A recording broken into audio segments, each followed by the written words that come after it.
2025 সালের এসএসসি পরীক্ষার্থীগণ, এর আগে আমি আরও একটি আ এই অধ্যায়ের 4.1 এর আরও ২টি অঙ্ক আমি করিয়েছিলাম এর ঠিক আগের পার্টের ভিডিওটিতে।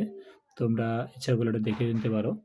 এখন আমি যে অঙ্কটা করাচ্ছি অর্থাৎ 4.1 এর সূচক লগারিদমের চ্যাপ্টার থেকে তোমাদেরকে ৩ নম্বর অঙ্কটা আজকে বোঝাবার চেষ্টা করব।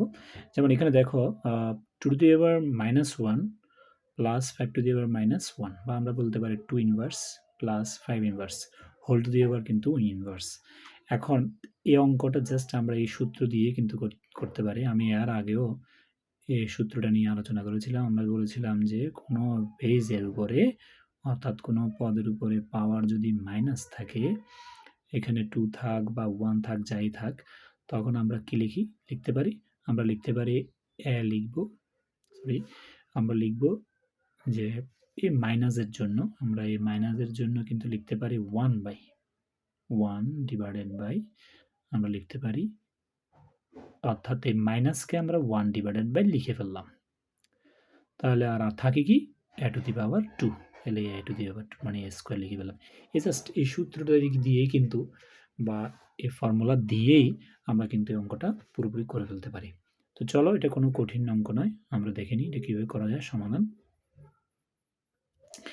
এখন এখানে দেখো, যেহেতু আমাদের এখানে 2 এর উপরে পাওয়ার আছে -1, তাই আমরা লিখব কি মাইনাসের জন্য 1 ডিভাইডেড বাই, এটা হলো 1 ডিভাইডেড বাই। এখন আর বাকি রইল কি, মাইনাস তো আমরা লিখে ফেললাম, মাইনাসকে আমরা লিখে ফেললাম 1 ডিভাইডেড বাই, তাহলে বাকি রইল 2 আর 1। তো সেক্ষেত্রে 2 টু দি পাওয়ার 1 লিখব। 2 টু দি পাওয়ার 1 সচরাচর লেখার দরকার নেই, কারণ 2 টু দি পাওয়ার 1 মানেই 2, সেজন্য আমরা নিচে লিখলাম অনলি 2। তারপরে দেখো প্লাস আছে, মাঝখানে প্লাস দিলাম। ঠিক একইভাবে 5 এর উপরেও মাইনাস, সেই জন্য আমার 1 ডিভাইডেড বাই 5 লিখব। এই যে 1 ডিভাইডেড বাই 5 লিখলাম, হোল টু দি পাওয়ার -1। এবার আমরা করব কি, এবার আমরা এখানে কিন্তু 2 এবং 5 এর লসাগু করব। 2 এর 5 এর লসাগু তো সচরাচর হচ্ছে না, কেন? লসাগু বের করার ক্ষেত্রে আমরা জানি 2, 5 এভাবে দিয়ে যখন আমরা লসাগু করতে যাব, তখন কিন্তু 2 দ্বারা ভাগ করলে 2 কেই অনলি যাবে, 5 কে যাবে না। ঠিক একইভাবে 5 দিয়ে ভাগ করলে 5 কে যাবে, কিন্তু 2 কে যাবে না। তো সেক্ষেত্রে আমরা বুঝতে পারছি যে লসাগু এইভাবে করা যাবে না, কারণ আমরা জানি লসাগু করতে গেলে কিন্তু মিনিমাম দুটো সংখ্যার মধ্যে কিন্তু ভাগ যেতে হয়। তো সেক্ষেত্রে যেহেতু যাচ্ছে না, তাই 2 এর 5 এর লসাগু আমরা এভাবে করতে পারবো না।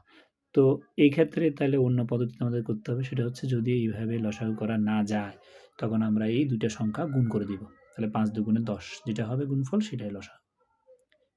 10 হচ্ছে লসাগু।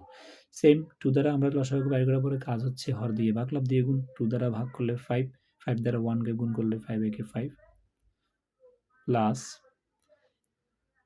5 দ্বারা যদি 10 কে আমরা ভাগ করি, 5 দ্বারা 10 কে ভাগ করলে 2 পাচ্ছি, 2 দ্বারা 1 কে গুণ করলে আমরা 2 একে 2 পাচ্ছি, হোল টু দি পাওয়ার আমরা পাচ্ছি -1।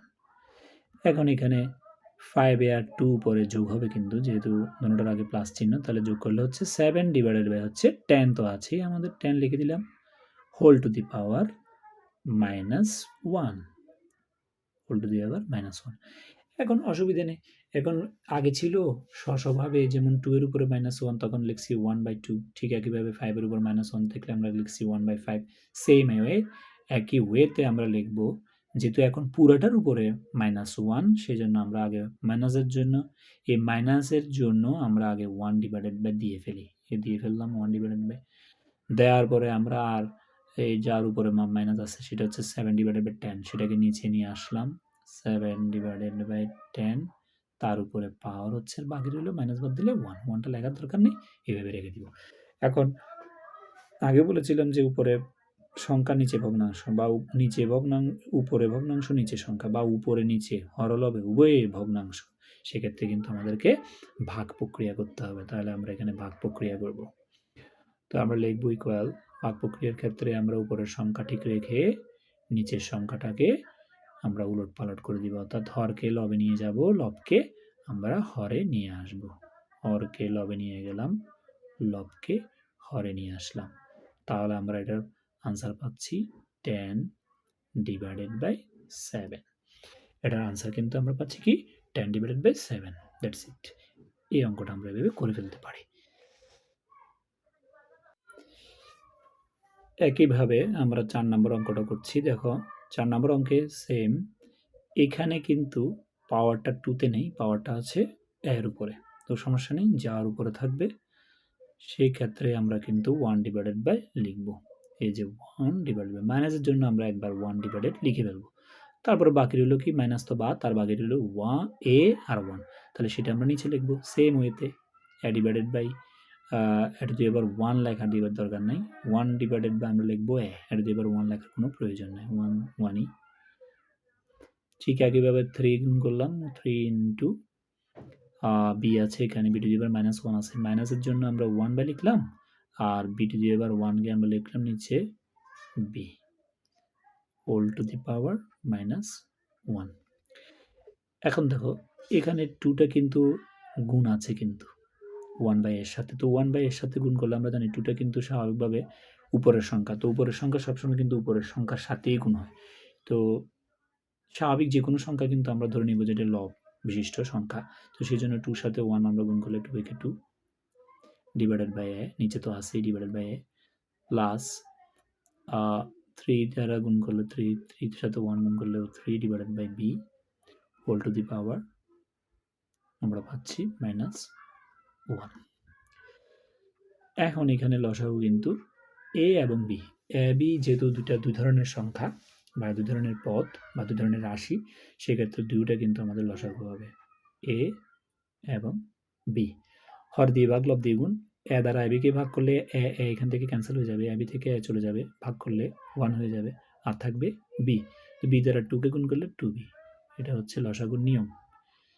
প্লাস সেম ভাবে আমরা b, এখানে b আছে, b দ্বারা ab কে ভাগ করব, তো ab কে ভাগ করলে b চলে যাবে, b ভাগ করলে হচ্ছে 1 b চলে গেল, আর থাকে এখানে a দ্বারা 3 কে গুণ করলে 3a whole to the power -1। তো এখানে দেখো আমরা লিখতে পারবো, যেহেতু এখানে আর কোনো যোগ বিয়োগ করার আমাদের কোনো ওয়ে নাই, কারণ হচ্ছে এটা বি বিশিষ্ট একটা রাশি, এটা এ বিশিষ্ট একটা রাশি বা পদ, তো এরা বিসদৃশ পদ, সেজন্য এদের কোনো যোগ বিয়োগ এদের মধ্যে সম্ভব নয়।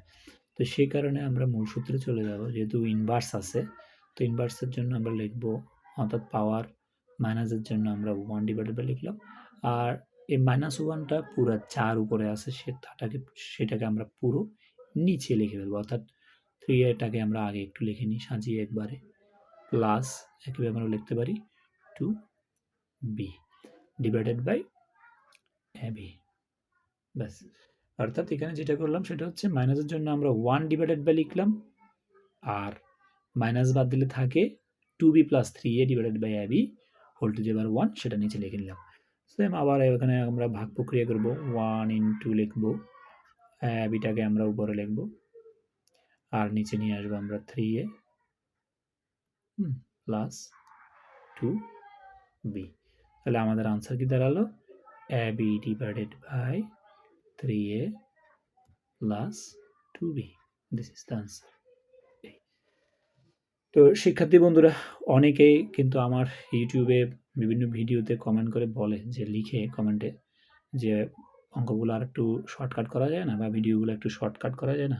আসলে শর্ট করার কোনো পদ্ধতি নাই, যেহেতু দেখো আমি প্রত্যেকটা লাইন কিন্তু তোমাদেরকে ভেঙে আমি এখানে দেখাচ্ছি, তো একটা ছোট অঙ্কও কিন্তু অনেক সময় লেগে যায় আমার ভিডিও করতে।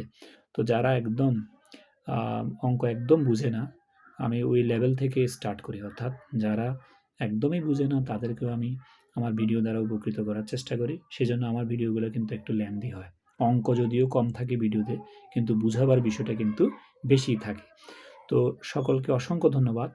আমার চ্যানেলটিকে অবশ্যই তোমরা সাবস্ক্রাইব করবা, লাইক দিবা, শেয়ার করবা, আর তোমরা কমেন্ট করবা।